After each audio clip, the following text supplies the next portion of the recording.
वालेकुम class 9 student, कैसे हो बेटा? उम्मीद है आप ठीक होंगे, खैरियत से होंगे। आपके पेपर भी बहुत अच्छे से कंटिन्यू होंगे बेटा।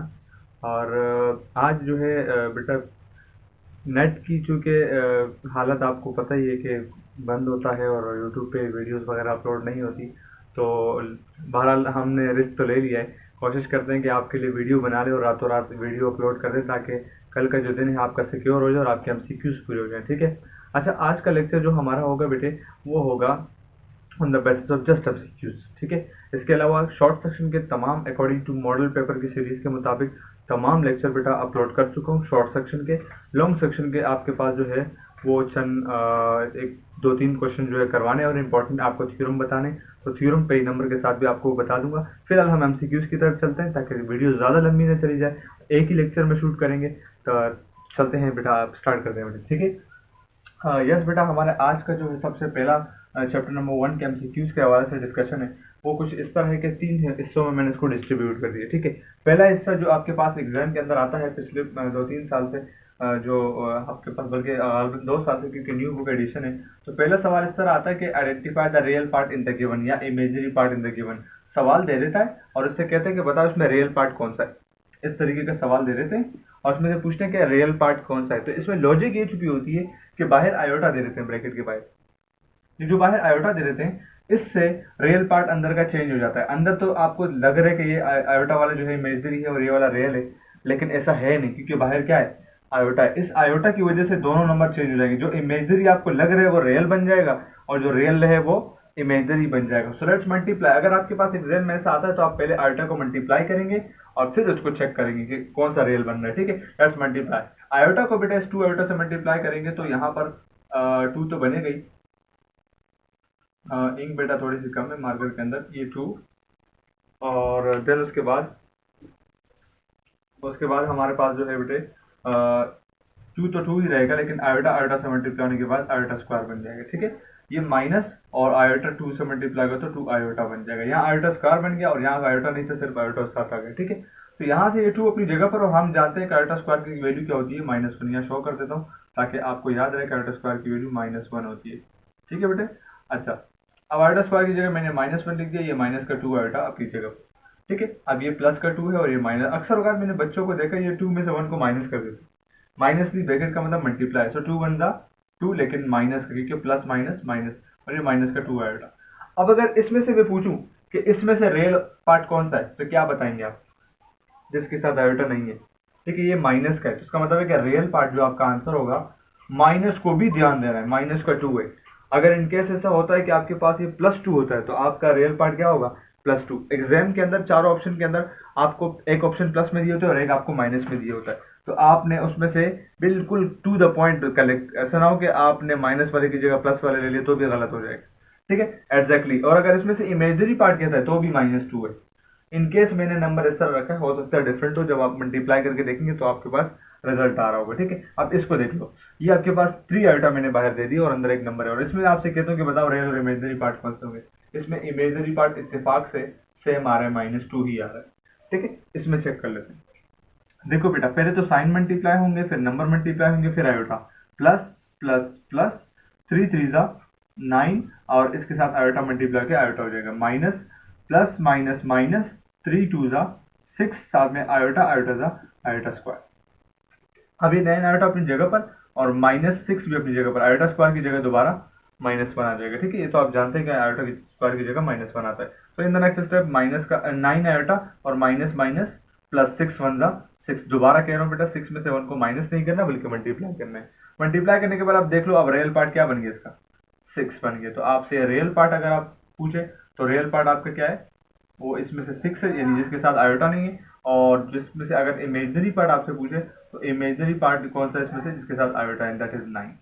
ठीक है बेटा। सो ये पहला सवाल हो गया। दूसरे सवाल की तरफ, हमारे पास कॉन्जुगेट मांगा जाता है। अक्सर होगा ऐसा होता है कि हमें एक कॉम्प्लेक्स नंबर दे देते हैं, हो सकता है कि बार आयोटा ना भी हो और हो भी सकता है कि हो भी, और फिर आपसे कहते हैं बताओ कैसा कॉन्जुगेट क्या होगा।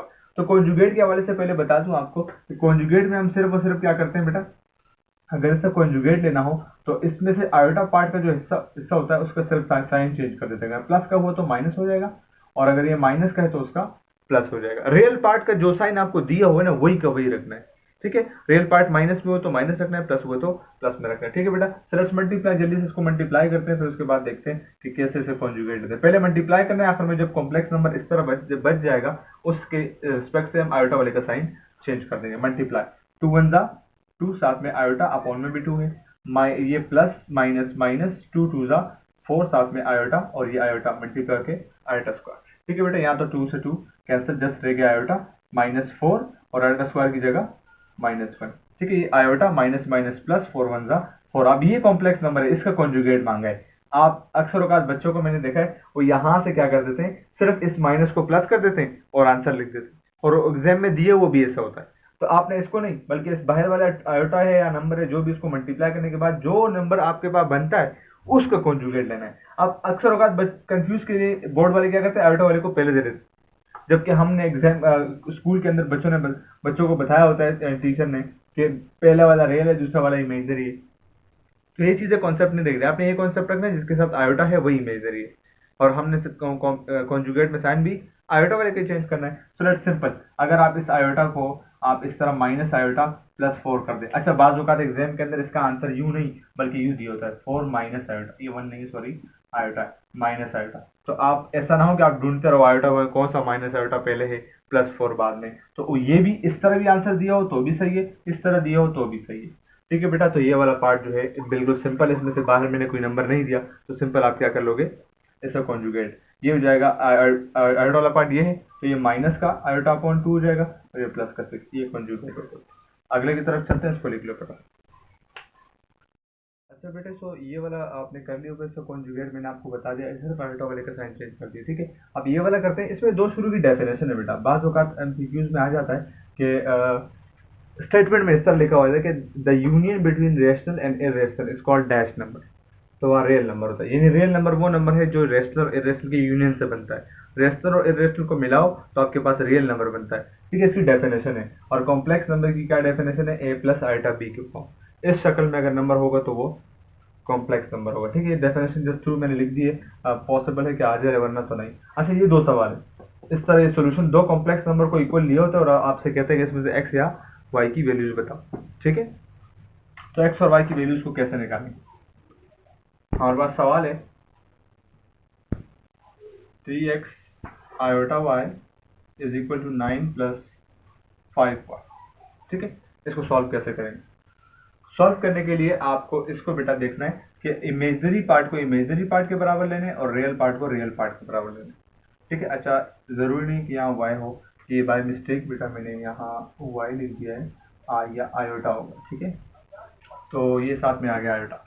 जनाब रियल पार्ट है 3x प्लस, अगर मान लो ये स्टेटमेंट आपको देख के आपसे कहे कि इसमें से x की वैल्यू बताओ, तो x कौन सा रियल है या इमेजनरी, इससे में रियल पार्ट के साथ है क्योंकि इसके साथ आयोटा नहीं है। तो आप सिंपल क्या लेंगे, 3x इज इक्वल टू 9 और यहाँ से 3 मल्टीप्लाई नीचे आके divide, x is equal to 9/3, 3 1 जा 3 3 और x की वैल्यू क्या आ जाएगी 3। ठीक है बेटा, इस तरीके से आपको आइडेंटिफाई करना होगा कि जिस चीज़ की वैल्यू उसने मांगी है वो रियल पार्ट के साथ ज्वाइंट है या फिर इमेजनरी के साथ। अगर रियल के साथ है तो आप वहां से निकाल लेंगे, इमेजनरी के साथ है तो वहाँ। मान लो अगर इसमें से y की वैल्यू का है तो सिंपल इस आयोटा वाले को आयोटा वाले के बराबर लेना है, आयोटा नहीं लेना, आयोटा वाले को, यानी y बराबर आ जाएगा किसके 5 के, और 5 की सीधी सीधी वैल्यू की, कोई और नंबर तो यहाँ है नहीं जिसको प्लस माइनस मल्टीप्लाई डिवाइड करवाते हैं, वहाँ सीधी सीधी y की वैल्यू आ गई। एग्जैक्टली बेटा ये पार्ट आप खुद कर लेंगे। ठीक है, ताकि आपकी अच्छी तरीके से प्रैक्टिस हो जाए। अच्छा, सिर्फ ये वाले जो मैं कॉन्सेप्ट दे रहा हूँ, आपको एमसीक्यूज का, जरूरी नहीं कि यही वाला आ जाए, बट कॉन्सेप्ट यही रहेगा, जैसे आप चैप्टर उठा लो उसके पीछे एमसीक्यूज देख लो, कॉम्प्लेक्स नंबर से रिलेटेड, कॉन्जुगेट से रिलेटेड, रियल पार्ट के से रिलेटेड एमसीक्यूज यही आ रही होती है। ठीक है, चैप्टर नंबर 1 से इतना ही बेटा। चैप्टर नंबर 2 पर मूव करते हैं ताकि वीडियो ज़्यादा लंबी ना हो। जरा क्विक से इसको लिख लें बेटा, फिर मैं बैठा देता।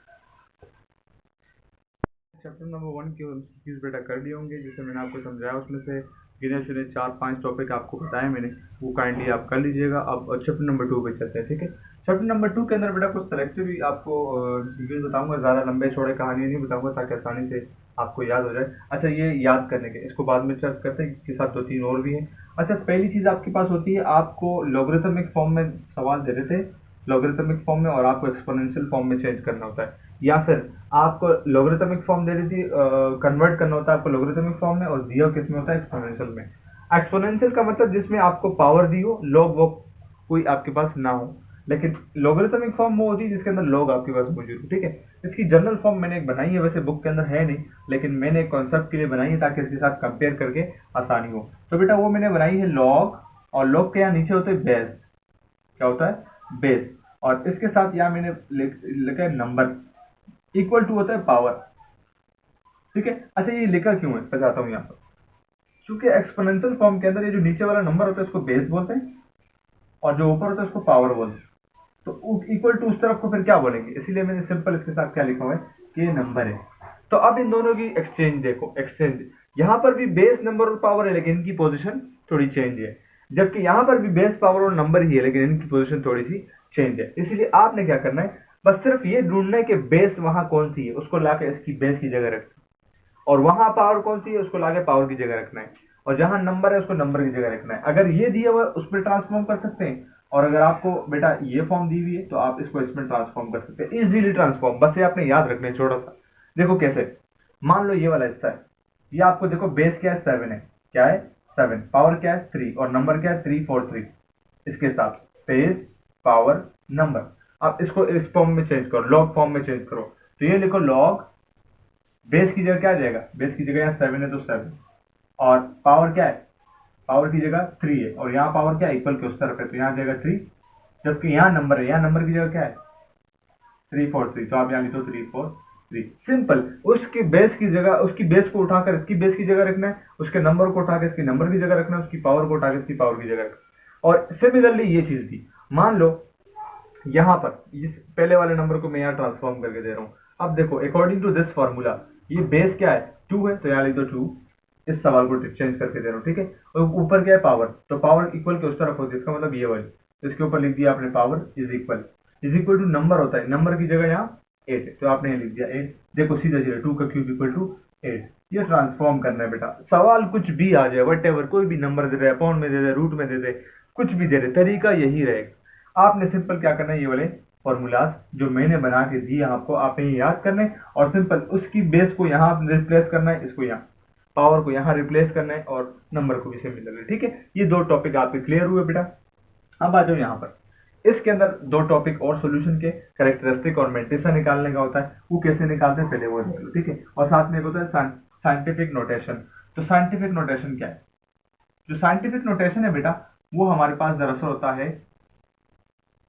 वो डिपेंड टोटल करता है। साइंटिफिक नोटेशन दरअसल इस तरह, एक्सपोनेंट की पावर कोई पावर बनती है, आपने उम्मीद है उसके अंदर एक्सरसाइजेस के अंदर तो पढ़ा होगा, तो इसीलिए आपके लिए आसानी होगी एक्सपोनेंट की पावर बनाना। तो मान लो मैं इस तरह एक सवाल बनाता हूँ आपके पास 0.001623, और आपसे कहता हूँ कन्वर्ट इनटू साइंटिफिक नोटेशन, बताओ इसका साइंटिफिक नोटेशन क्या है। इसके 4 ऑप्शन आपको वैसे दिए होंगे, तो आपने क्या करना है, सिंपल साइंटिफिक नोटेशन के रूल के मुताबिक पॉइंट 1 नंबर के बाद होना चाहिए, और वो नंबर 0 के अलावा होना चाहिए। तो आपने पॉइंट को 1 2 3 मतलब वहां मूव किया, लिखा 1.623, लेकिन एक्सपोनेंट की पावर क्या बनेगी, सवाल ये पैदा होता है।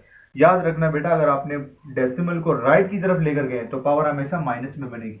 कितनी बार लेकर गए, 3 मरतबा राइट की तरफ, इसलिए माइनस। तो ये इसका आंसर होगा, और वो आपको ऑप्शन में गिवन होगा। और मान लो अगर पॉजिटिव हो, लाइक दिस, अगर 263.596 जो भी नंबर दिया हो वट एवर आपको, और इसको साइंटिफिक नोटेशन में कन्वर्ट करना हो, तो रूल के मुताबिक आपके पास पॉइंट एक ही नंबर के बाद होना चाहिए, और वो एक नंबर भी 0 के अलावा होना चाहिए। तो आप इस तरफ लेकर आएंगे, क्योंकि उस तरफ भी नो 0 नंबर है, लेकिन चूंकि यहाँ अवेलेबल है तो आप यहाँ लेकर आएंगे सिंपल। ये 2.12 पॉइंट आपने इसको यहाँ मूव किया, और एक्सपोनेंट, ये एक्सपोनेंट जो है 5, ये नंबर लिखो या लिखो, अगर इनकेस सारे नंबर आपको पॉइंट के अंदर गिवन है, यानी जो आंसर होगा अगर उसमें सारे नंबर लिखे तो आप सारे नंबर लिखेंगे, और अगर मान लो जो आंसर है यानी जो पॉइंट है उसके अंदर 2 डिजिट 3 डिजिट लिखे तो आप भी उस हिसाब से चलेंगे, ठीक है। अब देखो 2 डिजिट यहाँ है तो एक्सपोनेंट की पावर क्या बनेगी, 2, प्लस की या माइनस की, तो बेटा अगर आपके पास डेसिमल टूवर्ड लेफ्ट की तरफ आता है तो हमेशा ये पावर प्लस में बनी होगी, और ये आपका आंसर होगा, और आप ऑप्शन के अंदर ढूंढ लेंगे। अच्छा बेटा दोबारा कह रहा हूँ, नंबर पर डिपेंड नहीं करता, कोई भी नंबर आपको दे दे वट एवर, आपको साइंटिफिक नोटेशन में कन्वर्ट करना चाहिए। वर्बली 2 लफ्ज बता रहा हूँ, अगर आपको समझना है तो वीडियो को रिवर्स करके आप दोबारा सुन लेना बेटा। पहली बात, साइंटिफिक नोटेशन के लिए 2 बातों का ख्याल रखना है, डेसिमल की हरकत लेफ्ट की तरफ जा रही है, राइट की तरफ जा रही है। मेरे हिसाब से ये राइट है और ये लेफ्ट है, आप अपने हिसाब से लेफ्ट और राइट को कॉम्बिनेशन देख लेना। अगर आपको डेसिमल को राइट की तरफ मूव करना पड़े तो हमेशा साइंटिफिक नोटेशन की जो पावर होगी वो नेगेटिव बनेगी। लेकिन अगर आपको डेसिमल को लेफ्ट की तरफ मूव करना पड़े तो बेटा पावर जो साइंटिफिक नोटेशन की बनेगी that will be always positive. ठीक है, ये चीज़ आपने याद रखनी है। अच्छा जी, ये साइंटिफिक नोटेशन का भी टॉपिक जो है आपके पास हो गया। अच्छा, इसमें एक होता है कॉमन लॉ, एक होता है नेचुरल लॉ। अब ये नेचुरल लॉ कौन सा है और कॉमन लॉ कौन सा है, ये आपको जो है एमसीक्यूज के अंदर दिया जाता है कि the base of the natural law is dash. बताओ कि नेचुरल लॉ का जो बेस है वो क्या है। ठीक है, और कॉमन लॉ कौन सा है और नेचुरल लॉ कौन सा है। तो बेटा याद रखना, नेचुरल लॉ होता है एल एन, और जो कॉमन होता है वो एल ओ जी होता है। ठीक है, सो कॉमन लॉ, हमारा कॉमन लॉ की जो बेस होती है वो हमेशा 10 होती है, और जो जो हमारे पास नेचुरल लॉ की बेस होती है वो हमेशा ई होती है। तो अगर आपको the base of the natural law पूछे तो वो ई, और the base of the common law पूछे तो वो 10। ये चीजें आपसे पूछी जाती है और आपने ये बतानी होती है कि अगर आपसे पूछे the base of the common law तो आप बताएंगे 10, the base of the natural law तो ये आपके पास हो जाएगा ई। ठीक है बेटा, इसको आप फटाफट से लिख लो। फिर जो कैरेक्टरिस्टिक वाला टॉपिक है उसको कवर करते हैं, जगह थोड़ी सी कम है इसलिए पहले ये लिख लो, शाबाश। यस बेटा, सो आपको उम्मीद है जो अभी समझाया चैप्टर 2 के वो समझ में आ गए होंगे। अच्छा, इसी चैप्टर 2 के हमारे पास दो चीज़ें और होती है, एक कैरेक्टरिस्टिक और एक मेंटिसा। स्पेलिंग बेटा ज़रा देख लेना, मिस्टेक हो सकती है। मेंटिसा और कैरेक्टरिस्टिक। अच्छा, आपको मेंटिसा के हवाले से एक बड़ा मशहूर एमसीक्यूज आता है कि the fractional part of the logarithm is called dash. Logarithm का जो फ्रैक्शनल पार्ट है उसको क्या कहते हैं। तो बेटा जो फ्रैक्शनल पार्ट है, the fractional part of the logarithm is mantissa. ठीक है, ये वर्बली बता दी मैंने, आपने याद रखना है। इसको ज़बानी कहीं लिख लो या फिर एमसीक्यू जब आप रीड करोगे एग्जाम के अंदर तो आप याद रखना था फ्रैक्शनल पार्ट यानी डेसिमल वाला जो हिस्सा होता है वो क्या होता है, मेंटिसा होता है। कैरेक्टरिस्टिक कैसे निकालते हैं किसी भी नंबर का। अच्छा, दो तरीके से कैरेक्टरिस्टिक निकालने के लिए आता है बेटा। या तो नंबर इस तरह डेसिमल्स में दे देते हैं और आपसे पूछते हैं, कोई भी नंबर आ सकते हैं, इसलिए मैं आपको जो है उस तरीके से बता रहा हूँ कि कैरेक्टरिस्टिक जो है इसमें से कैसे निकालेंगे। सो बेटा आपने क्या करना है, वही साइंटिफिक नोटेशन वाला काम करना है जो मैंने अभी भी आपको सिखाया। यानी डेसिमल को देखना है, ऐसे नंबर के बाद लेके जाना है जो जीरो के अलावा हो, लाइक दिस। आपने 1 2 3 और ये 4 आपने कन्वर्ट कर दिया इसको 4 मरतबा पहुंचता है, तो एक्सपोनेंट की पावर बन जाएगी -4। ठीक है, तो ऐसी कंडीशन के अंदर ये जो पावर बनती है ना बेटा, यही कैरेक्टरिस्टिक होता है, सी सीरीज कैरेक्टरिस्टिक -4।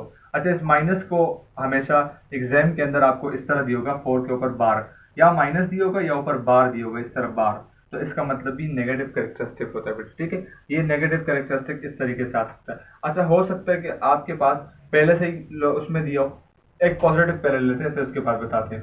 लेट सपोज मान लो आपके पास सवाल है 6.667 एक्सपोनेंट की पावर जो है ये लेट सपोज -12। ठीक है, अब ये है क्या, अगर आपने फिजिक्स बेटा थोड़ी बहुत टच की हो तो फिजिक्स के हवाले से आपको आइडिया होगा कि ये दरअसल 6.67 एक्सपोनेंट के ऊपर -11 जो होता है वो होता है। अच्छा बेटे, सो एक पॉजिटिव अगर आपने देख ली हो ये चीज़ें तो इस लिहाज से अगर फिजिक्स में आपने देखा हो तो 6.67 एक्सपोनेंट की पावर 4 ग्रेविटेशनल एक्सेलरेशन होती है जो कांस्टेंट होती है, gravitational I think constant, sorry gravitational constant जो कैपिटल जी होता है उसकी वैल्यू है। अच्छा, आप देखो इसमें मैंने थोड़ी चेंज क्या की है, पॉइंट देखो 2 नंबर के बाद, यानी पॉइंट से पहले 2 डिजिट। आपके साइंटिफिक नोटेशन के मुताबिक पॉइंट कितने नंबर के बाद होता है, 1 के बाद, इसलिए इसको यहाँ शिफ्ट करोगे तो 6.67 एक्सपोनेंट की पावर बन जाएगा -12। एक नंबर और कम हो जाएगा क्योंकि लेफ्ट की तरफ आए तो एक पावर प्लस होगी, ये हो जाएगा 6.67 एक्सपोनेंट की पावर -11। ये करवाने का मकसद ये है बेटा आपको कि ताकि आपको पता चले कि ऐसा नहीं है कि डायरेक्ट आपको जो चीज़ साइंटिफिक नोटेशन की शक्ल में दी है तो वो साइंटिफिक नोटेशन में ही हो और डायरेक्ट उसकी पावर ही क्या हो आपके पास कैरेक्टरिस्टिक हो, ऐसा नहीं है। आपने डेसिमल को फिर भी चेक करने के, डेसिमल आपके पास एक नंबर के बाद है, यानी डेसिमल से पहले डिजिट कितने हैं, 1 है 2 है 3 है, उस हिसाब से देखकर कैरेक्टरिस्टिक को आपने क्या करना है, पहचानना है। अब लाइक दिस टाइम अगर आप देख लो तो पॉइंट से पहले एक ही डिजिट है, तो अब जो भी पावर होगी वो आपके पास क्या होगी, आपकी कैरेक्टरिस्टिक हो। ठीक है बेटा, कैरेक्टरिस्टिक इज -11, या और करके आप इसको 11 बार भी कह सकते। ठीक है, अच्छा जरूरी नहीं कि नेगेटिव भी दे, हो सकता है पॉजिटिव भी दे, तो इसीलिए ये चीज़ आपने कैरेक्टरिस्टिक निकालने की ये आपने जान लेनी है। हो सकता है आपको इस तरह नंबर दे दे 4 5 3 2 और आपसे पूछे कोई भी नंबर दे रहे 4 5 3 4, आपसे कहते characteristic of the given number is dash, तो आपने एक ही चीज़ याद रखनी है बेटा कैरेक्टरिस्टिक के लिए, अगर साइंटिफिक नोटेशन ना हो तो आपने ये देखना है कि डेसिमल से पहले कितने डिजिट है। डिजिट का मतलब तादाद, नंबर की तादाद, 1 2 3 4, 4 है, अगर जितनी भी नंबर ऑफ डिजिट आते हैं उसमें से एक कम करने वो आपका कैरेक्टरिस्टिक बन जाएगा। लाइक दिस, ये 4 है तो 4 में से 1 को माइनस करो, क्या बनेगा ये आपका बन जाएगा 3। तो आपका करेक्टरिस्टिक क्या बना 3। ठीक है बेटा, इस तरीके से। यानी अगर साइंटिफिक नोटेशन वाली कहानी ना हो और सिंपल नंबर हो तो आपका काम क्या है, डेसिमल से पहले देखना है कि कितने नंबर ऑफ डिजिट है और उसमें से 1 को माइनस कर देना है। यानी जितनी तादाद है 5 है तो उसमें से 1 कम कर दो, 4 6 है तो उसमें से 1 कम कर दो, आपके पास 5। इस तरीके से आपके पास नंबर ऑफ डिजिट में से 1 कम करने को करेक्टरिस्टिक है लॉगरिथम के अंदर। ठीक है बेटा, यही बस इतना ही काफी है इसके लिए इस लॉगरिथम के अंदर। इसी में से इंशाल्लाह एक एमसीक्यूज आ जाएगा चैप्टर नंबर 2 में। चैप्टर 3 की तरफ मूव करते हैं, जरा क्विक से इसको लिख लो। और जरूरी नहीं कि यही वाले क्वेश्चन हो, आपने बोर्ड की जो बुक है आपके पास, यानी जिससे आप पढ़ते हैं उसके बैक साइड पे इन टॉपिक्स के एमसीक्यूज को डिस्कस कर लेना जो मैंने आपको बता दिए। यानी कैरेक्टरिस्टिक कैसे निकालते हैं, मेंटिसा क्या होता है और नेचुरल लॉग क्या होता है, कॉमन लॉग इसकी बेस क्या होती है, ये बुक के पीछे भी दिया हुआ है। कॉन्सेप्ट मैंने बता दिया, आप उसको रिवाइज करके भी देख लेना। ठीक है बेटा, फटाफट से उतारो, शाबाश। यस बेटे, सो आपने चैप्टर 2 के एमसीक्यूज को अच्छी तरीके से समझ लिया होगा। जो आपको टॉपिक्स बताएं उसको काइंडली अच्छी तरीके से देखना है। ठीक है बेटा, चैप्टर 3 की तरफ मूव करते हैं ताकि वीडियो ज़्यादा लंबी ना हो। सबसे पहले बेटा चैप्टर 3 के अंदर जो एमसीक्यूज आते हैं वो फॉर्मूलाज से रिलेटेड आते हैं। ठीक है, मैंने अक्सर औकात एग्जाम के अंदर इन 3 फार्मूलाज के देखे हैं एमसीक्यूज, इसीलिए आपको इन तीनों से करवा रहा हूँ। कोई और भी फार्मूला आ जाए तो चैप्टर 3 के लिए मैंने पूरे फार्मूलाज लिखवाए हुए, आप जाके क्लास 9 के लेक्चर में से देख भूल लेना। 3.2 में मैंने सारे इंपॉर्टेंट फार्मूलाज यहाँ पर लिखवाए हुए, आप वहाँ से याद कर लीजिएगा। ठीक है, अच्छा जी स्टार्ट करते हैं। अगर ऐसा इस फॉर्मूले का या इस फॉर्मूले का कोई भी एमसीक्यूज आ जाता है तो ये दोनों सेम होते हैं बेटा फॉर्मूले। इसमें फर्क क्या होता है, यहाँ a प्लस बी का होल स्क्वायर, बीच में प्लस है, वही a माइनस बी का होल स्क्वायर। वही चीज यहाँ पर भी है, a प्लस बी का होल स्क्वायर, लेकिन बीच में प्लस की जगह क्या है माइनस, और ये a माइनस बी का होल स्क्वायर। ये इक्वल टू 4ab होता है, यानी जो बीच में माइनस हो वो 4ab के बराबर होता है और जो बीच में प्लस हो वो 2a स्क्वायर बी स्क्वायर के बराबर होता है। हालांकि दोनों चीज दोनों सूरतों में a प्लस बी और a माइनस बी ही होता है वैल्यू। ठीक है, सो मान लो मैं यहाँ पर a प्लस बी की वैल्यू आपको दे देता हूँ 5 और a माइनस बी की वैल्यू भी आपको दे देता हूँ 5। वैसे कुछ भी वैल्यू आपको दे सकते हैं, रूट के अंदर भी दे सकते हैं, नॉर्मली कुछ भी दे सकता है। आपने बस अपना दिमाग लड़ाकर इस फॉर्मूले के अंदर पुट करके अपना आंसर निकालना। ठीक है, तो देखो जरा कैसे निकालेंगे। a प्लस बी की जगह भी यहाँ 5 इसका स्क्वायर, प्लस यहाँ पर भी a माइनस बी की जगह भी 5 और इसके ऊपर भी स्क्वायर इज इक्वल टू 2 और ये ब्रैकेट के अंदर a square plus B square अपनी जगह पर। ठीक है, 5 का स्क्वायर 25 और ये भी 5 का square 25 is equal to 2 a square plus B square अपनी जगह पर। बेटा 25 और 25 50 होते हैं, लेकिन यहाँ से 2 मल्टीप्लाई नीचे आके डिवाइड इज इक्वल टू क्या हो जाएगा a square plus B square. इत्तेफाक से देखो 2 1 और 2 25 और आंसर भी क्या आ रहा है 25 ही आ रहा है, a square plus B square. तो ये चीजें आपने देख लेनी है, फॉर्मूले में सिंपल पुट करके स्क्वायर लेके सॉल्व करना है। इस साइड में क्या करना है, इस साइड में ये करना है कि अब ये प्लस होता पहले प्लस होता माइनस हो जाएगा। वही a प्लस बी की जगह यहाँ भी 5 है, 5 का स्क्वायर, यहाँ माइनस आ जाएगा। यहाँ प्लस आ रहा था, अब यहाँ क्या गया माइनस, ये भी जाएगा 5 का square is equal to 4ab। 5 का स्क्वायर क्या होता है 25, वही वाला यहाँ पर भी 25 इज इक्वल टू 4ab। तो 25 से 25 कैंसिल, 0 4 मल्टीप्लाई 0 के नीचे आके डिवाइड। अच्छा यहाँ पर बच्चों को मैंने अक्सर औकात देखा है वो 0 को 4 से डिवाइड करने के बाद भी 4 लिख लेते हैं और एग्जाम के आंसर में भी 4 दिया होता है। इसीलिए आपने याद रखना है 0 को किसी भी नंबर से डिवाइड कर दो वो 0 ही रहेगा, इसीलिए यहाँ ए बी की वैल्यू क्या रहेगी 0। बेटा आपने काइंडली इन दो फॉर्मूलाज के किसी भी सवाल के लिए रेडी रहना है कि कोई भी वैल्यू दे रहे हैं आप उसको सॉल्व करें। ठीक है, इस पार्ट में देखिए a square minus B square का बड़ा इंपॉर्टेंट सवाल है। इसमें अक्सर औकात आपको इस तरह दिया होता है कि मैंने अक्सर औकात एमसीक्यूज को ऑब्जर्व किए को इस तरह दिया होता है 2 और फिर यहाँ दिए होते हैं √2। ठीक है, और साथ में फिर यूं बीच में प्लस दिया होता है सॉरी, और फिर यहाँ दिया होता है 2 माइनस √2।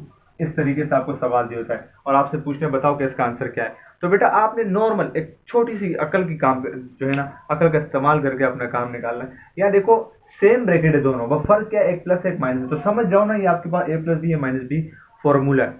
ठीक है, अगर आप इसको मल्टीप्लाई भी कर दे तो तब भी ठीक है, यानी पहले इस नंबर को दोनों के साथ मल्टीप्लाई कर दो, फिर इस नंबर को दोनों से मल्टीप्लाई कर दो, तब भी ठीक है। लेकिन अगर आपके पास फॉर्मूला नहीं है तो आप ये ट्रिक इस्तेमाल करो, मल्टीप्लाई कर दो। और अगर आपके पास फॉर्मूला याद है तो फिर वेरी गुड है। देखो कैसे 2 प्लस √2 और 2 माइनस √2, आप इसको इस लेफ्ट हैंड साइड में पुट करो क्योंकि यही वाला साइड आपके पास है a plus B a minus B, a plus B a minus B. Left side में पुट करोगे तो a की जगह 2 का स्क्वायर हो जाएगा, माइनस b स्क्वायर का मतलब हो जाएगा √2 का स्क्वायर। तो बेटा यहाँ 2 का स्क्वायर 4 होता है, माइनस 2 का स्क्वायर, स्क्वायर से रूट कैंसिल हो गया 2, 4 में से 2 गया तो आंसर भी क्या आ गया 2। इस तरीके से आपको सवाल दिए होते हैं। अच्छा कुछ और एमसीक्यूज इस तरह इस फॉर्मूले के मैंने देखे, आपको इस तरह दिया होता है let's suppose √x plus √y और यहाँ दिया होता है √x माइनस √y।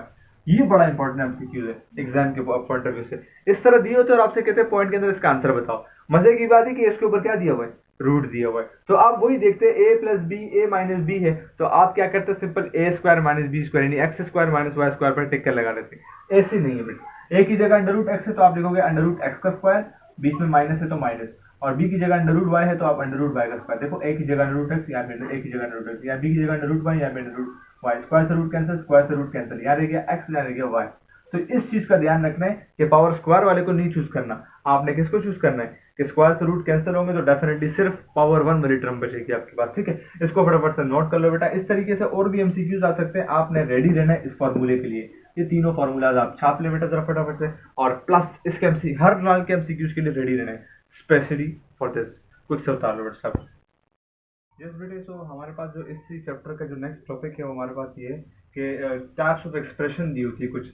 इन एक्सप्रेशन की जो टाइप्स होती है वो रेशनल इरेशन के अलावा जो इसके अंदर छोटी पार्ट्स होती है वो मोनोमियल, बाइनोमियल, ट्राइनोमियल और मल्टीनोमियल होती है। आपको एक अलजेब्रिक एक्सप्रेशन दी जाती है और आपसे पूछा जाता है कि बताओ ये कौन सा जो एक्सप्रेशन है, बाइनोमियल है, ट्राइनोमियल है, मल्टीनोमियल है, मोनोमियल है, कौन सी वाली है। तो उसमें पहचान के अक्सर औकात बच्चे गलती करते हैं, इसलिए मैंने डिफरेंशिएट करना आपको सिखा दिया है। देखो बेटा, मोनोमियल का मतलब है ऐसी एक्सप्रेशन जिसके अंदर एक टर्म हो, एक टर्म। अब लाइक दिस, अगर मैंने 2x दे दिया तो सिंपल आपको पता चल गया भाई 2x एक ही नंबर है, ठीक है, 2x एक ही टर्म है, इसीलिए मोनोमियल कहलाएगी। लेकिन अगर इसके बरक्स मैंने आपको इस तरह दे दिया 3x प्लस 2x, तो अब आप नॉर्मली अगर देखा जाए आप कहेंगे ये तो दो टर्म है। कितनी टर्म है? दो टर्म है। हालांकि ऐसा आप अगर थोड़ी लॉजिकली आप सोचे तो ये देखो 3x और 2x दो एक ही एक्स वाली टर्म है, तो आप इनको प्लस करोगे क्या बन जाएगा 5x, यानी है एक ही नंबर है, आपको छोड़ के दे दिए। ठीक है, तो ये चीज आपने देखनी है कि हाँ ये नंबर दोनों सेम है, सॉल्व हो सकते हैं या नहीं हो सकते। अगर सॉल्व हो सकते हैं तो आप देखेंगे कि उसके अंदर कि सॉल्व करने के बाद वो कौन सी एक्सप्रेशन बन रही है। ठीक हो गया, अब दोनों को मैंने प्लस किया, 5x बन गया, 5x इज अ मोनोमियल। ये चीजें देखनी है। दूसरा बाइनोमियल, बाइनोमियल का मतलब ऐसी एक्सप्रेशन अलजेब्रिक जिसके अंदर दो टर्म्स हो, लाइक 3y प्लस 2, ये दो टर्म है, एक y वाली टर्म है, एक कांस्टेंट नंबर, दो टर्म है। लेकिन इसके अंदर मैंने थोड़ी चेंजिंग करके दे दी। देखो, अगर इसकी जगह मैं लिख दूं 3y प्लस 3 माइनस 2, अब आप कहेंगे सर इसके अंदर तो तीन टर्म्स आ गई है, तो तीन टर्म्स नहीं है। हालांकि देखा जाए तो मैंने नंबर को डिसॉल्व कर दिया। देखो 3 और 2 को आपस में थोड़ा सा सॉल्व कर दिया। अगर आप इसको सॉल्व करोगे, देखो दो नंबर है, नंबर तो सॉल्व हो सकते हैं, y वाली टर्म्स आपस में सॉल्व हो सकती है, x वाली टर्म्स आपस में सॉल्व हो सकती है, एक्स स्क्वायर वाली टर्म आपस में सॉल्व हो सकती है, जो भी सिमिलर टर्म्स होंगी वो सारी सॉल्व हो सकती है। लाइक जैसे कांस्टेंट नंबर है तो आपस में सॉल्व हो सकती है। 3y अपनी जगह पर और 3 में से 2 जाएंगे तो प्लस का 1 बचेगा, क्योंकि बड़ी वैल्यू के साथ प्लस। तो लाइक दिस, अब अगर आप इसको देखोगे तो बेटा दो ही टर्म्स हैं और इस तरह भी ये बाइनोमियल होगा। ठीक है, उम्मीद है अब आपको कोई भी इस तरह सवाल आ जाए तो आप लॉजिकली इसको पहले सोचेंगे कि कौन सा है। ठीक है, थर्ड देखो ट्राइनोमियल, ट्राई नाम से ही जाहिर है कि ऐसा टर्म, ऐसे एक्सप्रेशन जिसके अंदर तीन term like this 2x minus 3y plus 2, x वाली टर्म भी एक ही है, y भी वाली एक ही है और कांस्टेंट नंबर भी एक ही है, इनको आपस में सॉल्व नहीं किया जा सकता, इसीलिए ये क्या है, ये आपके पास ट्राइनोमियल है। अब इसके बरक्स यहाँ देख लो, यहाँ है 2x माइनस 3y, एक्स वाली भी एक है, कोई और नहीं है, सॉल्व नहीं हो सकता, रहने दो। 3y, y वाली भी कोई और टर्म नहीं है सॉल्व, लेकिन नंबर दो है। ठीक है, इसको अगर आप सॉल्व करोगे तो ये 2x माइनस 3y और प्लस 2 माइनस 7, सात में से दो जाएंगे तो माइनस का 5 रह जाएगा। अब आप इसको देख लो, इनके अंदर तीन टर्म बची, ऊपर वाले तो बाजार लग रहा है चार टर्म है, यानी तीन से ज्यादा, तो मल्टीनोमियल कहेंगे आप उसको, लेकिन नहीं, जब सिमिलर है आप सॉल्व कर सकते हैं तो आप उसको सॉल्व करें और फिर चेक करें कि कौन सी एक्सप्रेशन है। So this time this is trinomial. और मल्टीनोमियल के अंदर क्या होता है बेटा, ऐसी एक्सप्रेशन जिसके अंदर तीन से ज्यादा टर्म्स हो, चार हो, पांच हो, छह हो, जितने भी हो, उसको मल्टीनोमियल कहते हैं। अच्छा बेटा, एक बड़ा इंपॉर्टेंट एमसीक्यूज आता है ऑर्डर ऑफ सॉर्ट का। आपको सॉर्ट, अच्छा सॉर्ट है क्या? ठीक है, ऐसी एक्सप्रेशन जिसके अंदर कम से कम एक मरतबा रेडिकल साइन आ जाए। ठीक है, ऐसी जबरदस्त एक्सप्रेशन जिसके अंदर कम से कम एक मरतबा रेडिकल साइन आ जाए, उस रेडिकल साइन की वजह से सॉर्ट बन जाता है। ठीक है, अब इसका ऑर्डर चेक किया जाता है कि कौन से ऑर्डर का है। ठीक है, सो अब ऑर्डर कैसे पता चलता है बेटा, इसके इंडेक्स से पता चलता है कि कौन से ऑर्डर का है। जो इंडेक्स होगा वही इसका ऑर्डर होगा, जो इसका इंडेक्स होगा वही इसका ऑर्डर होगा। ठीक है, इसका इंडेक्स देखो, अगर नॉर्मल देखा जाए तो स्क्वायर रूट की वैल्यू 1/2 होती है, तो आप कहेंगे सर ये तो 2 है, लेकिन ऐसी कंडीशन में जब आपके पास इसकी इंडेक्स में कुछ नहीं होता तो ये फर्स्ट ऑर्डर का होता है। कौन सा ऑर्डर का होता है? फर्स्ट ऑर्डर का होता है। ठीक है, अच्छा नॉर्मली ये इसको आप सेकंड ऑर्डर बिल्कुल कह सकते हैं, क्योंकि हमारे पास इसका जो वो है वो सेकंड, अलबत्ता ये सेकंड ऑर्डर का ही है, अलबत्ता ये सेकंड ऑर्डर ही है, क्योंकि इसका रूट की वैल्यू 1/2 होती है। इसका ये आपके पास थर्ड ऑर्डर का है। कौन सा? थर्ड ऑर्डर का, यानी जो इंडेक्स होगा उसी से आप पहचानोगे कि ये आपके पास कौन से ऑर्डर का सॉर्ट है। फर्स्ट ऑर्डर का है, सेकंड ऑर्डर का है, थर्ड ऑर्डर का है। यहाँ ऑर्डर तो नहीं लिखा, लेकिन आपको पता है ना स्क्वायर रूट की वैल्यू 1/2 थी, इसका जो इंडेक्स है वो क्या है 2 है। ठीक है, इस तरीके से सॉर्ट की आप पहचान करेंगे। ये कौन सा होगा, फोर्थ ऑर्डर सॉर्ट। इसी तरह और भी कई सारी आ सकती है बेटा। तो सॉर्ट की भी आपको उम्मीद समझ में आ गई होगी। इस चैप्टर की भी तकरीबन इतनी बेटा, अच्छी तरीके से इसकी प्रैक्टिस कीजिएगा। नेक्स्ट चैप्टर में मूव करते हैं ताकि वीडियो ज्यादा लंबी ना हो। क्विक से इसको उतार लो बेटा, शाबाश बेटा। सो चैप्टर 3 के एमसीक्यूज आपने समझ लिए होंगे। चैप्टर 4 के अंदर बेटा कुछ इंपॉर्टेंट एमसीक्यूज होती हैं जो मैं आपको बताना चाहूंगा।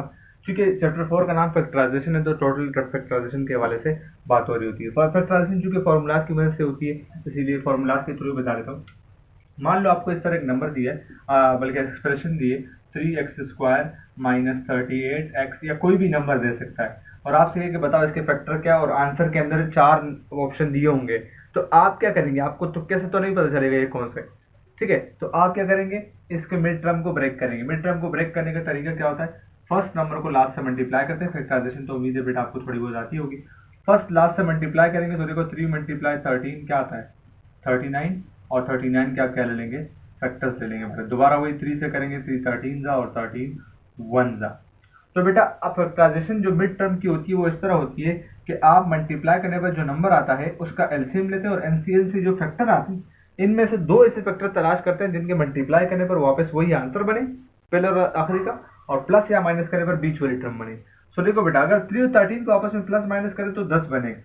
ठीक है, और अगर 3 और 13 को मल्टीप्लाई करें 39 तो बन जाएगा, लेकिन 13 में से 10 जाएंगे, 3 जाएंगे तो 10 बच जाएंगे। इसीलिए ऐसा आपस में नहीं हो सकता इन दोनों से। तो हम क्या करेंगे, 3 13 जा 39, यानी 3 को 13 से मल्टीप्लाई करोगे तो क्या बनेगा 39, 3 13 जा 39। जबकि अगर देखा जाए तो साथ में अगर मल्टीप्लाई करने पर तो ये बन रहा है 39। अब एक 39 फैक्टर हो गया और दूसरा 1 हो गया। ठीक है, अब देखो क्या करेंगे आप, अगर आप 39 को 1 से मल्टीप्लाई करते तो 39 ही आएगा, और 39 में से अगर आप 1 को माइनस करते तो क्या बनेगा 38। इसीलिए आप क्या कर सकते हैं, यहाँ आराम और सुकून से माइनस का 39 लेकर प्लस का 1 ले सकते हैं, और माइनस का क्या बन जाएगा, ये माइनस का बन जाएगा आपके पास जनाब 38। तो बीच वाली टर्म बन जाएगी इस तरीके से। ठीक है, अच्छा माइनस का 30, अच्छा यहाँ पर फिर माइनस होगा, सॉरी टू से चेक कर लेंगे इसको, माइनस से या प्लस से फैक्टर्स आने चाहिए। देखो जरा कैसे बनेगा, और से देखो, अब ये जो बीच का माइनस का 38 है उसकी जगह ये लिख लेते हैं जरा, देखो क्या बनेगा। ये आपके पास बन जाएगा बेटा 3x² अपनी जगह पर, बीच वाली टर्म को इन 2 नंबर में तोड़ दोगे, माइनस 39 साथ में ये वाला x, फिर प्लस का 1 साथ में x, और माइनस का 13। ठीक है बेटा, अब देखो जरा इसमें से अगर आप इन दोनों में से देखो तो 3 कॉमन आ रहे हैं। अगर इसमें से 3 कॉमन ले लो और दोनों में x भी कॉमन आ रहा है तो अंदर क्या रह जाएगा x माइनस 13, क्योंकि 3 13 से दोबारा 39, और यहाँ से कुछ भी कॉमन नहीं आ रहा तो प्लस का 1 कॉमन लेंगे और रह जाएगा x माइनस 13। देखो बेटा, अगर यहाँ प्लस लगाता तो यहाँ भी प्लस आ जाता, और ये दोनों सेम नहीं आते और मिड टर्म के आंसर सेम नहीं आता, इसीलिए मैंने यहाँ माइनस लगा दी। ठीक है, अब देखो x माइनस 13 और x माइनस 13 इसमें से एक मरतबा, और दूसरा रह जाएगा 3x प्लस 1। तो ये इसके फैक्टर है।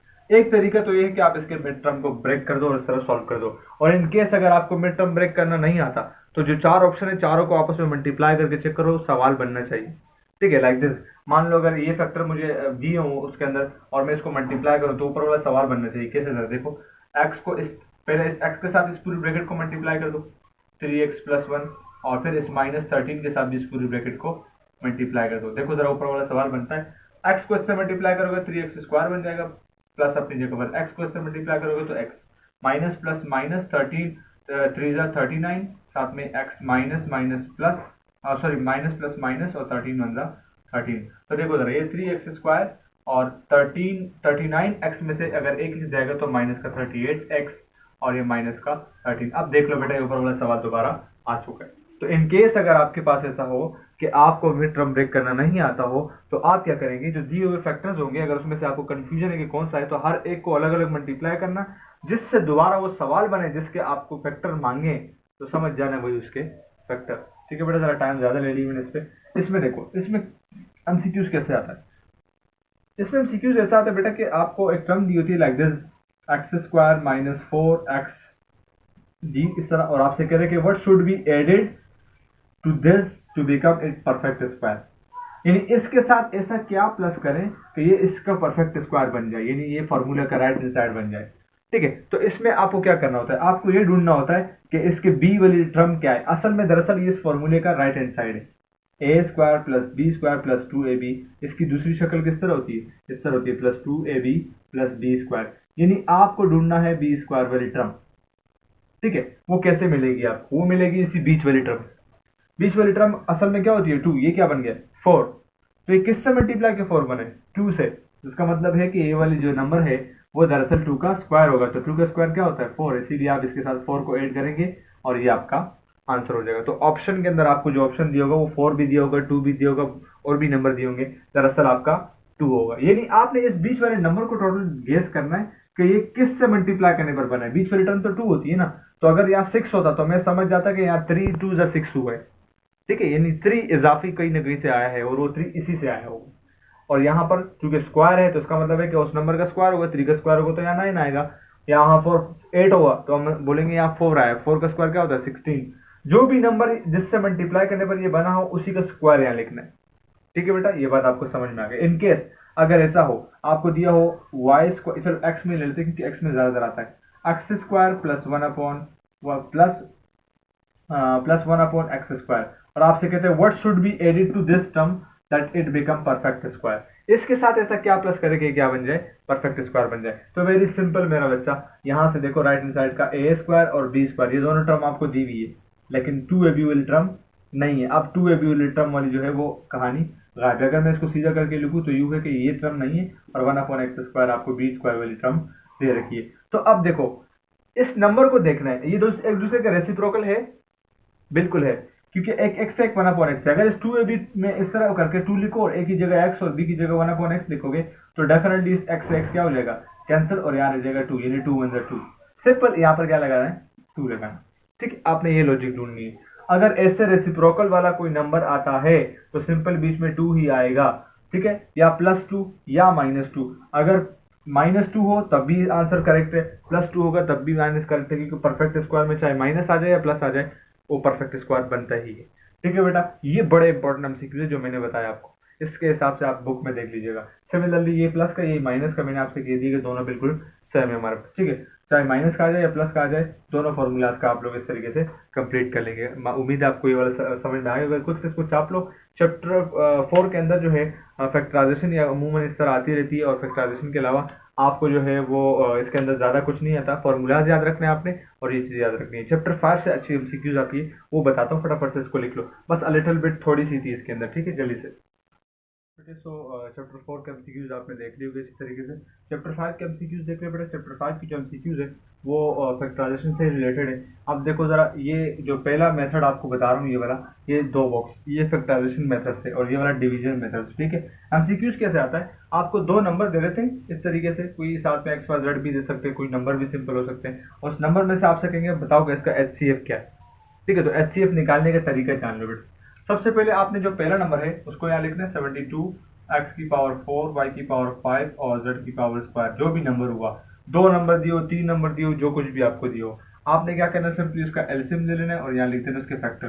2 3 जा 6, 2 6 जा 12, इन इसका हाफ 2 12 जा, और सॉरी नॉट 2 12 जा, 2 1 जा 2, 2 8 जा 16, 2 9 जा 18, 2 9 जा, ठीक है, और फिर 3 3 जा और आखिर में 3 1 जा। ये जितने फैक्टर यहाँ बने उसको यहाँ लिख दो। आपने क्या करना है, जितनी बार 2 आया है उतनी बार उसकी पावर बनानी है। यानी आपके पास इसका आया है 2 की पावर क्यूब, 3 मरतबा 2 आया है, मल्टीप्लाई 3 का स्क्वायर, 2 मरतबा 3 आया है, इसने आपने इस तरह लिख दी। जितनी बार 2 आएगा उतनी पावर बना लो, जितना कोई भी नंबर आएगा उतनी उसकी पावर बना, ठीक है। साथ में देखो x की पावर क्या है 4 है, मल्टीप्लाई y की पावर 5 है, मल्टीप्लाई z की पावर स्क्वायर है। ये आपने क्या किया, सरल बनाया। फिर आपने दूसरा नंबर लिखा 120x क्यूब, जो भी नंबर आपको दिया हो तरीका वही रहेगा, ठीक है। y की पावर 6, z की पावर 8, और आपने क्या किया 120 को एलसीएम दिया, 120 2 6 जा 12, 0 अपनी जगह पर, 2 3 जा 6, 0 अपनी जगह पर, 2 15 जा, और आखिर में 3 5 जा, और आखिर में 5 1 जा। तो आपने क्या किया, जिस फैक्टर आपने यहाँ लिख दी क्या, सबसे पहले 3 मरतबा 2 आया तो आप लिखो 2 की पावर क्यूब, ठीक है।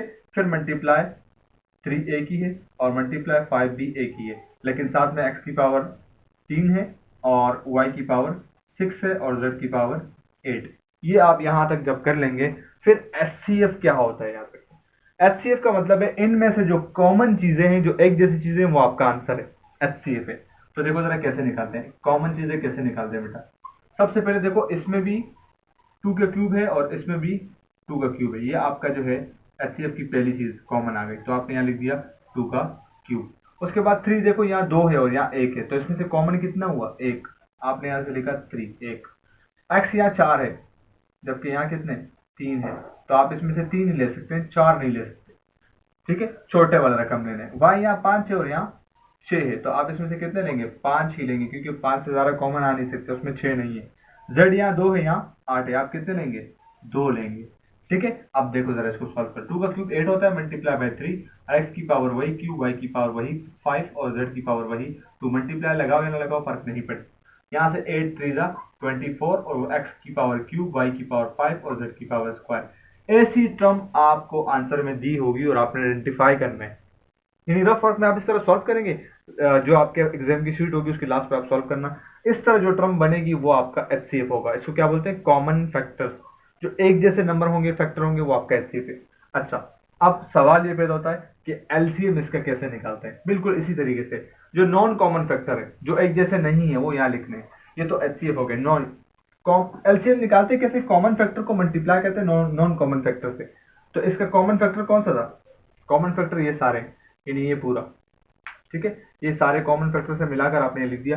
यानी कॉमन फैक्टर आपने पहले निकाला वो कौन सा था, ये आपका आ गया 24, एक्स की पावर क्यूब, वाई की पावर 5 और जेड की पावर स्क्वायर, ये कॉमन फैक्टर आ गया। अब आपको चाहिए नॉन कॉमन, और फिर दोनों को मल्टीप्लाई करोगे तो क्या आएगा, LCM आएगा। तो नॉन कॉमन फैक्टर कैसे निकालेंगे, देखो जरा, आपने लिखा यहाँ शॉर्ट फॉर्म में लिख रहा हूँ, ठीक है, non common factor is equal, ये दो तो पूरे पूरे सेम थे, कोई नॉन कॉमन इसमें नहीं है।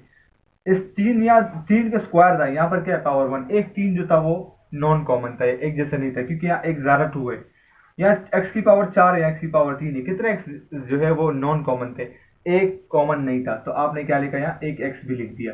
फिर देखो वाई के अंदर कितना फर्क था, वाई के अंदर भी एक ही फर्क था, जितना फर्क था वही आपके पास नॉन कॉमन है। जेड के अंदर कितना फर्क था, यहाँ 8 है, यहाँ 2 है, तो 6 का फर्क है, आपने जेड की पावर लिख दी 6, ये नॉन कॉमन फैक्टर हो गया। आप यहाँ लिख दो नॉन कॉमन फैक्टर और इसको मल्टीप्लाई करो, 3xy इंटू जेड की पावर 6, इसको और इस दोनों को मल्टीप्लाई करो और देखो आपका जो LCM है वो कैसे आता है, LCM common factor multiply by non common factor. Common factor है 24, एक्स क्यूब, वाई 5 और जेड स्क्वायर, और जनाब आपके पास नॉन कॉमन है 3xy जेड की पावर 6, इसको मल्टीप्लाई कर दो, 24 को 3 से मल्टीप्लाई करोगे तो क्या बन जाएगा, 72 बन जाएगा डेफिनेटली। एक्स क्यूब को एक्स से मल्टीप्लाई करोगे एक्स की पावर 4, वाई 5 को वाई से मल्टीप्लाई करोगे वाई की पावर जनाब 6 हो जाएगा, जेड की पावर स्क्वायर से मल्टीप्लाई करोगे तो जेड की पावर 8। ये आपके पास आ गया LCM। आपने फॉर्मूला याद रखना है, अगर हो सकता है कि आपको इस तरह कह दे कि common factor multiply by non common factor क्या होता है, तो वो LCM होता है। ये फैक्टराइजेशन मेथड है दोनों, चाहे LCM मालूम करने के लिए या HCF, दोनों आपने याद रखना। अच्छा, ये बड़ा इंपॉर्टेंट चीज है, डिवीजन मेथड के फॉर्मूले आते हैं, आपको सिंपल कहते हैं कि LCM इक्वल टू डैश होता है, इसमें डिफरेंट चीजें दी होती है। आपको इस तरह भी दिया होता है कि HCF ऊपर होता है, यानी लाइक दिस, HCF आपको ऊपर दे दूं और नीचे दे दूं आपको P of X multiply Q of x, ठीक है, इस तरह आपको दे दूं, तो ये नहीं होगा, HCF हमेशा नीचे होता है। ये फॉर्मूला आपने याद रखना है, P of X multiply Q of x divided by HCF। एक तो ये हो गया, हो सकता है ये वाला साइड देकर ये पूछे, या हो सकता है ये देकर ये पूछे, ये फॉर्मूला याद रखना है। अच्छा, इसी की दूसरी शक्ल, ये जो डिवाइड में HCF है, इसको डिवाइड से यहाँ मल्टीप्लाई में भेजोगे तो इस तरह बन जाएगा, LCM multiply by HCF is equal to क्या बन जाएगा, P of X multiply Q of X. तो हो सकता है ये साइड देकर ये आपसे पूछ ले ये किसके बराबर होता है, तो दोनों पॉलिनोमियल के प्रोडक्ट के बराबर होता है। और अगर ये देकर ये पूछे तो वो LCM और HCF को मल्टीप्लाई करोगे तो दोबारा आपको इन दोनों का प्रोडक्ट मिल जाएगा। तो ये फॉर्मूलाज थे कुछ जो चैप्टर नंबर 5 के लिहाज से बड़े इंपॉर्टेंट थे, आपको मैंने ये बता दिया बेटा। ये MCQs आते हैं चैप्टर 5 से, इसके बाद चैप्टर 6 पे मूव करते हैं। क्विक से इसको उतार लो बेटा ताकि वीडियो ज्यादा लंबी ना हो, ठीक है। ओके स्टूडेंट्स, तो चूंकि चैप्टर काफ़ी सारे हैं तो इस लिहाज से वीडियो का अच्छी खासी लंबी हो गई, MCQs भी बहुत ज़्यादा था, डिस्कशन में आए, साथ साथ में बातें भी होती रही, तो वीडियो ज़्यादा लंबी हो गई। कोशिश करेंगे कि इसको महदूद रखें, इसीलिए मेरी कोशिश है कि इसको पार्ट 2 तक महदूद रखूँ। आपसे बेटा रिक्वेस्ट है कि पार्ट 1 तक पूरा देखें और फिर पार्ट 2 का इंतज़ार करें। मैं कोशिश करूँगा रातों रात ही आपके लिए इस वीडियो को अपलोड करने की भरपूर कोशिश करूँगा, ताकि कल तक आप दिन में सुकून से वीडियो देखकर अपना काम चला लें। सो बेटा ये पार्ट 1 तक यहाँ तक महदूद हुआ, क्योंकि वीडियो बहुत लंबी हो रही इसलिए मैंने पार्ट में डिस्ट्रीब्यूट कर दिया इसको। यहाँ तक चैप्टर 5 तक तमाम जो होंगे वो पार्ट 1 के अंदर होंगे, और बाकी जब आप चैप्टर 6 से ऑनवर्ड जितने भी हम एमसीक्यूज करेंगे that will be in the part 2। सो बेटा वेट फॉर द पार्ट 2। फिलहाल आप इतना कर लें। कम ऑन, शाबाश।